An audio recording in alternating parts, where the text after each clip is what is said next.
হে hello guys, সন্ধ্যাবেলা না আমি বানাচ্ছিলাম স্টিম মোমো।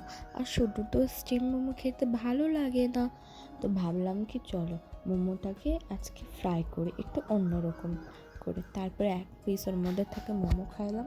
তারপরেই তো মোমোর যে ফিলিং ছিল ওটা অল্প বাঁচা ছিল, ওর মধ্যে থেকে একটু ওর মধ্যে আদা দিয়ে ওই ফিলিংটা দিয়ে ভালো করে একটা গ্রেভি টাইপের বানিয়ে নিলাম।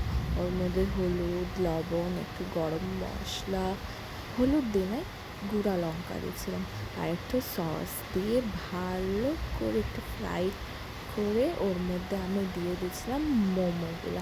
আর মোমোগুলোকে অনেক ভালো করে একটু ফ্রাই করে নিয়েছিলাম যতক্ষণ ওগুলো লাল না হয়ে। তারপরেই তো আমি বসে পড়ছিলাম খেতে। দুর্দান্ত হয়েছিল। এখন আমি খেতে থাকি, তোমরা যেতে যেতে চ্যানেলটাকে সাবস্ক্রাইব করে দাও, ভিডিওটা